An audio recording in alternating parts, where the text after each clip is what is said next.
Fala pessoal, tudo bem? Estamos aí com mais um vídeo e pelo título vocês já viram que hoje vai vir polêmica, né? Quero falar sobre essa tão falada pirâmide de testes. Entender realmente é uma mentira? Faz sentido a gente aplicar à risca e usar isso como uma forma de medir a qualidade dos nossos softwares? Fica ligado aí no vídeo, quero trazer algumas experiências, compartilhar um projeto com alguns exemplos pra vocês e no final vamos decidir realmente a pirâmide de testes é uma mentira? E antes da gente ir pro vídeo, eu quero abrir espaço para Coders, a mentoria que leva devs pra gringa.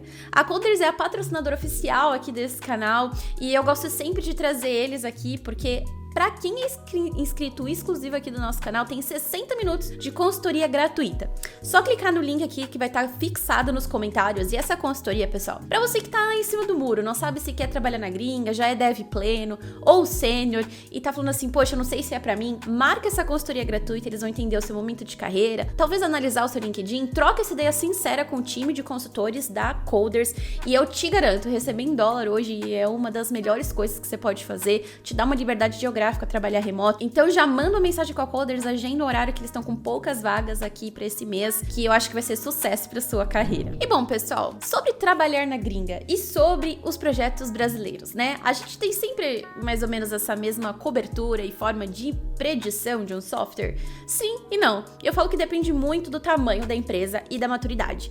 Mas grande parte das empresas que eu trabalhei usa como uma forma de medir que o seu software é robusto e estável os testes unitários. O que eu já quero começar dizendo que eu acho uma completa bullshit. Testes unitários, testes de unidade, como vocês quiserem chamar, não são uma completa certeza de que o seu software tem qualidade. Muito pelo contrário. Hoje em dia, com as IAs e toda essa construção de copilotos aí do código, tá muito simples criar testes, mas também tá muito simples criar testes ruins. Eu já vi merge requests, pull requests com expect true to be true. Gente, isso é bizarro. Pra mim, definitivamente, testes unitários não são uma forma de medir que seu software, ele tem qualidade e ele é bom. E eu quero destrinchar isso aqui com vocês, tá?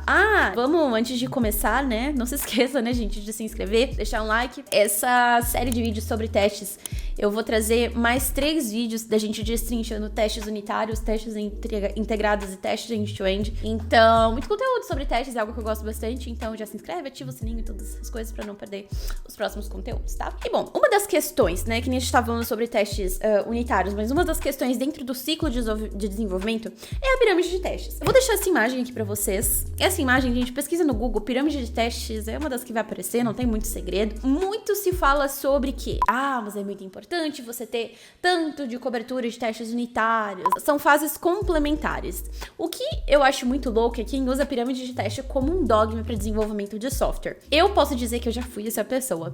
E eu posso também dizer que é muito difícil levar essa pirâmide de testes como um dogma perfeito para você usar em todos os seus projetos. Porque simplesmente não dá. Depende da maturidade do time e depende da maturidade do projeto. Mas o que pouca gente fala é como essa pirâmide é uma farsa simplificadora. Eu quero destrinchar com vocês não só a efetividade de cada tipo de teste, mas o custo. Isso é o que move as empresas. Custo e tempo. As empresas estão cada vez mais sendo levadas eu quero entregar isso em menos tempo, gastando o menos possível. Então, gente, é aquilo. A gente fica de mãos atadas, a gente tem as ferramentas, a gente tem as melhores formas que a gente consegue fazer, mas a empresa gira em torno de custo. Quanto mais custar, menos ela vai querer implementar e menos vai entrar na prioridade das tarefas. Então, vamos entender essa pirâmide de teste e partir pro primeiro tópico. Essa pirâmide de testes aí, né?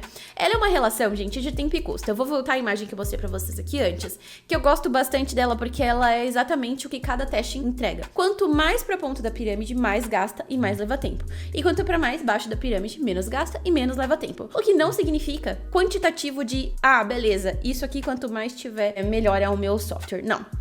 Os testes unitários, eu não tenho nada contra eles. Eles acabam sendo mais baratos, porque hoje em dia a gente consegue criar testes unitários nativamente, sem gastar nada com biblioteca e tudo mais. Chega a um custo zero, por conta dessas ferramentas. Porém, tudo tem um ônus e tem os bônus, porque os testes unitários, pessoal, eles precisam de uma grande quantidade e de cenários muito grandes para serem efetivos. E eles precisam de uma boa configuração para não onerar a sua pipeline. Existem muitos projetos que cria os testes unitários com Jest, vai, e quando você vai subir essa pipeline, ou a galera que usa aquele Husky, né, nos commits, quando vai subir um commit que passa pelo coverage de todos os testes, demora horrores. Então você precisa entender também como otimizar esses testes, otimizar o seu Jest para também não ficar muito pesado. Então é isso, quanto mais alto da pirâmide, mais vai ser caro e mais vai ser lento. Tá? No meio a gente tem nossos testes de integração, que são os meus faves. Eu gosto muito dos testes de integração e eu vou falar no tópico específico o porquê. Mas eles são os meus favoritos porque a gente tá lá no meio, a gente não gasta tanto e também não leva tanto tempo e a gente consegue cobrir muito mais qualidade e previsibilidade do nosso software. Qual o problema principal, assim, começando com os problemas assim da pirâmide? Essa visão que a gente tem ignora o custo, principalmente de mantenibilidade desses testes. E como um contexto moderno, como eu falei com vocês, microservices, integrações externas, empresa com constante mudança, visando cada vez mais em trazer mais grana, é muito difícil a gente conseguir equalizar essa matemática dentro dessa pirâmide. E eu falo isso, pessoal, porque eu digo que na nossa carreira é uma constante volátil, né? Eu acho que fica meio nada a ver falar isso, mas o mercado, ele é imprevisível,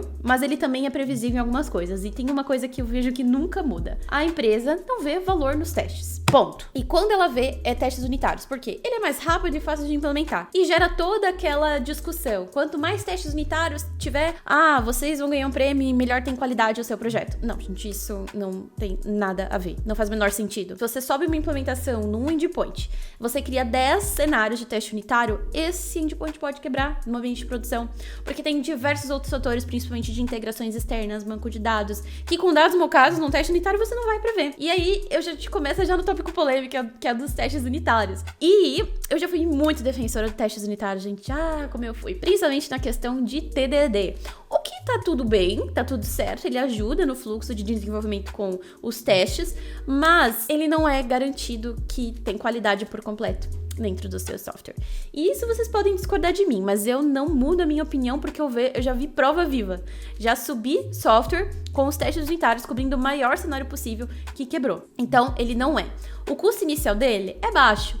É um custo oculto, porque se você também, né, vamos lá, se você não configura na sua esteira de testes o seu Jest de uma forma efetiva, né, sem usar muita memória, evitando de subir em todo o commit, né, usar na pipeline de uma forma inteligente, você vai gastar com memória e o developer experience, né, o tempo para você entregar aquela tarefa. E se você também não tem testes unitários bem desenvolvidos, você pode acabar gastando com tempo para fazer mocks, fake timers e coisas do tipo. E ele tem o seu pró e o seu contra. O pró é que é rápido, dependendo de como foi implementado, né? Você consegue colocar em toda a sua entrega pelo menos 2, 3, 4, 5 cenários de teste para incrementar ela. Porque, pelo amor de Deus, se alguém vier aqui e me disser que entrega tarefa sem subir pelo menos um teste, aí, pelo amor de Deus, vamos entregar nossos empregos para as IAs. E os contras, eu acho que é o baixo ROI se escrito sem estratégia. Muitos testes com getters, setters e cenários simplistas que não dizem nada. Eles podem até aumentar a cobertura do seu service, da sua classe, mas eles não são indicativos de que aquele software você pode subir ele de sexta-feira à noite que ele não vai quebrar. Não é indicativo. Os mitos, né? Já tô falando aqui com você sobre vários, mas unitários são sempre baratos. Não, gente, não tem nada a ver. Depende muito. Se você cria uma configuração de testes unitários sem ter um menor preparo e a configuração certinha do Jest, você pode ter problemas com o tempo de desenvolvimento disso lá na frente. Tempo de desenvolvimento é custo. Porque se a gente demora muito tempo para entregar uma tarefa, essa esteira tá rolando. A empresa precisa que você entregue em menos tempo. Então, para mim, esse é o maior tópico dos testes unitários. E antes da gente ir pro próximo tópico dos testes de integração, para quem não é familiar com testes unitários, não entende muito bem ou quer entender como que funciona, eu vou dar uma olhadinha para vocês e vou pular para um projeto que eu tô fazendo mostrando esses testes unitários. E não se preocupe, não entendi como você construiu. Nosso próximo vídeo vai ser exatamente sobre isso. Como construir testes unitários de forma efetiva. Então, vamos pular aqui pro projeto para mostrar para vocês mais ou menos como que é a estrutura. Então, vamos lá. Vamos dar uma olhada nesse projeto aqui que eu fiz. A gente vai ver mais passo a passo. Já começa aqui com o anti-pattern. A gente pode melhorar no próximo vídeo, que eu coloquei uma variável para os mocks. É de mais interesse que isso seja um arquivo compartilhável, até pra gente não ficar replicando cenários em todos os nossos arquivos de teste. E geralmente os testes unitários, eles cobram, pessoal, o cenário dentro do serviço. Você pode ter testes unitários que cobrem o controller, mas grande parte das vezes eles são em cima do serviço. E ele geralmente assim, você moca o Prisma, você moca o Service, coloca os seus providers e vai começando a fazer os seus cenários de teste. Então aqui você pega, faz uma switch pro get, tá? Esse get, o que você quer ver aqui? Deve retornar o catálogo de livros com a disponibilidade correta. Você vai pegar essas variáveis, normalmente a gente consegue fazer isso com aquele mock, ou seja, você precisa validar que aquele serviço vai estar sendo chamado e você vai fazer um assert, que é essa parte final, expect, dentro das variáveis que você quer validar daquele teste, tá? O que é aquele expect to be true, né? Por que ele é um anti-pattern, na minha visão? Nossa, eu não preciso nem falar, pessoal, porque não testa absolutamente nada. Eu espero que o verdadeiro seja verdadeiro, isso não faz o menor sentido. E aqui a gente tem que tomar muito cuidado para não testar mock com mock. Pode ser um grande tiro no pé. Por quê? Você vai pegar mock com mock e você não tá validando nada. Você precisa fazer a chamada do serviço através do spy-on, do jest, e em cima disso você vai validar o resultado que aquilo tá tendo como lógica. Então, esse é mais ou menos o overview dos testes unitários, tá bom? Partimos então para os testes de integração. Esse meio da pirâmide, que na minha opinião faz muito sentido. Acho que testes que avalidem a integração de como o ponto A tá para chegar pro ponto B, para mim, faz mais coesão do que um software funciona. Claro, unitários tem que ter, não tô dizendo que não deve ter, mas a minha questão é que os testes de integração, eles têm uma melhor viabilidade e para uma esteira automatizada, eles fazem muito sentido. Mas ele tem um problema. O custo inicial dele é mais caro que os unitários. A gente precisa ter um banco em memória, containers e ambientes robustos e realistas, tá? E escrever um cenário pode não ser tão fácil igual para um cenário de um teste unitário. Um custo oculto que ele tem são de ambientes que são muito instáveis. Então, existem projetos que não estão preparados para ter testes de integração. Justamente porque, vamos falar de um microservice. O microservice ele é instável, ora funciona, ora não funciona, ele tem problemas de performance. Claro que eu não acho que isso possa ser um impeditivo para você colocar teste de integração. Mas se um software é instável, dificilmente você vai conseguir negociar e inserir uma esteira de testes integrados para um time de negócio, por exemplo. Eles vão ver valor primeiro que você resolva os problemas que estão lá, para depois você colocar teste de integração. Eu não concordo. Eu acho que sempre que a gente coloca testes que validem ponto a ponto, faz muito mais sentido porque a gente consegue evitar surpresas num deploy em produção. É bonitinha? Não. Bom, e pra mim os prós, tá? É um ROI altíssimo na minha visão. Cobrem casos que testes unitários nunca vão enxergar, porque eles não têm esse objetivo. Geralmente os testes de integração devem validar contratos entre módulos e serviços, tá? Eles pegam, muitas das vezes, erros de configuração, ou seja, migrations quebradas, falhas de esquema. O contra dele é que eles rodam de forma mais lenta e podem pesar, às vezes, nas pipelines, por isso que às vezes é um contra. Mas, na minha visão, faz super sentido isso estar na pipeline, por mais que demore um pouquinho. Se seu deploy ele tem uma garantia maior de que vai funcionar em produção, show. O mito é de que, por exemplo, ter teste de integração é só um meio termo. Acho que isso é falso, porque muitas das vezes são os testes mais valiosos para a gente validar sistemas reais. E eu confesso para vocês que não é todo time, todo projeto que consegue implementar testes de integração de forma efetiva, justamente porque grande parte das vezes a gente está apagando fogo, implementando melhorias, e o time precisa estar bem dividido para ter alguém específico para fazer testes de integração. Então, por isso que ele tem esses prós e contras. E eu vou mostrar aqui para vocês rapidinho nesse projeto que eu tô fazendo, como que foi implementado e como que é a estrutura de um teste de integração. Então aqui, por exemplo, nesse projeto que eu tô fazendo, né, o catálogo geralmente é uma listagem, e nesse catálogo eu trago os mocks dos dados que eu quero inserir, e eu vou fazer uma chamada pro meu banco, incluindo o status que eu quero que essa validação tenha no final. Então, você geralmente tem essas duas pontas de conexão. Pode ou não ter mocks, você pode fazer um arquivo para enviar esses dados de forma real, mas a estrutura dele é basicamente essa: valida como ponto A, se integra com o ponto B, geralmente banco de dados. Eu uso sempre o Prisma, porque ele é um ORM bem estável para você trabalhar com banco de dados em memória. Eu gosto bastante. E SQL, eu gosto bastante de trabalhar com SQL também. E por fim, a gente chega nos testes end-to-end, que são o topo da pirâmide. Eles são assim, por que os mais caros, né? Porque eles precisam do ambiente completo, como diz end-to-end. Precisa de front, back, DB, serviços externos. E precisa de uma ferramenta para rodar, como Cypress, Playwright, Selenium. E eles exigem um setup pesado, tá? Mas você também consegue fazer com Jest, tá? O custo dele, né, é altíssimo, né? Porque às vezes existem a possibilidade de ter flag tests, justamente porque você tá testando a ponta da ponta. Então pode ter cenários que fiquem lá em cima do muro. Mas muitas vezes eu acho que é problema de configuração dentro da própria setup dos testes, tá? O tempo de execução dele pode viabilizar o CI, né, integração, mas não é algo completamente absurdo, tá? Dependendo do que você quer testar, de faça sentido. E às vezes ele exige uma manutenção dedicada, por isso que testar end-to-end às vezes não entra dentro de uma entrega de uma tarefa, por exemplo, de uma task, porque não vai fazer sentido colocar o teste de end-to-end se você precisa fazer toda aquela configuração e tal, então sempre precisa de uma negociação maior. O pró, que eu acho dos testes end-to-end, é que eles reproduzem o caminho real do usuário. Então, dentro do teste, eu vou mostrar para vocês do end-to-end, a gente simula o comportamento do usuário. E às vezes a gente consegue achar problemas na jornada do usuário que a gente veria ou no incidente ou no bug. Então, ele é previsível pra gente entender o que o usuário tá fazendo. E visando o mercado, a gente sabe que quando o usuário ele entra num chamado com a gente, isso é prejudicial, porque já deu problema, ele já se irritou e prejudicou a marca. Então, previr isso é muito bom, por isso que eu acho que é uma boa estratégia de negociação para quando você quiser implementar esse tipo de testes, colocar que os testes são previsíveis e podem evitar de que o usuário entre em contato como um incidente, tá? O contra é por conta da lentidão. Tá, gente? E não tem como falar que não fica muito absurdamente lento. Ele fica lento porque você tá colocando a jornada do usuário, tá? Dizem que é mais difícil de debugar, mas hoje em dia a gente tem tanta ferramenta, o debug do VS Code é tão bom que a gente consegue trabalhar com eles sim, tá?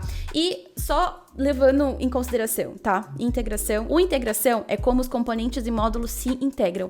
E o end-to-end é o comportamento do usuário começo ao fim, tá? Vamos dar uma olhadinha nesse end-to-end que eu fiz aqui com vocês pra gente entender melhor essa diferença. Então, ó, reparem que aqui a gente tá trazendo o nosso app, a gente trouxe a aplicação Nest e o Prisma, a gente importou o nosso módulo app e a gente também faz uma chamada de conexão para o nosso Prisma, porque aqui é ponta a ponta. E é importante que a gente limpe e restarte toda vez essa conexão, senão a gente pode ter problema de testes, por exemplo. Isso é um dos cenários que os flag testes podem acontecer. E aqui, ó, a gente vai bater no nosso get e validar que deve retornar, né, um catálogo limpo na primeira chamada que a gente for fazer. Então, a gente bate no controller get, a gente valida os headers e espera um HTTP response. Isso é bem comum do teste. Eu espero um HTTP response porque eu tô validando que minha API vai retornar. E aqui eu coloco a data, né? Eu quero validar que vai retornar os livros criados dentro do meu catálogo.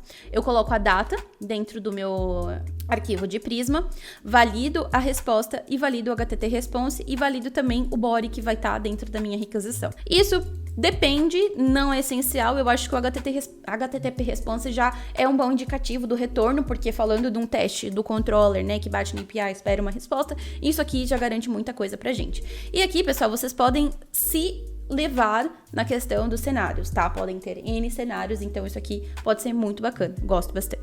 Então, assim, a gente tem alguns exemplos, né? Acho que todos eles são cabíveis dentro de uma entrega de uma tarefa que você esteja fazendo. E, claro, cada um tem o seu custo. O unitário, ele tem o custo inicial, mas às vezes 5 vezes mais custo de manutenção. Integração já é o contrário. Ele custa 5 vezes mais para você iniciar, 5 vezes mais para dar manutenção, mas cobre muito mais cenários. Já os testes end-to-end, eu considero o dobro. São 10 vezes o custo inicial, porque precisa de setup, precisa de buscar mais cenários. Você precisa analisar uma forma que não vá deixar a sua entrega demorada, mas ele custa 20 mais a manutenção.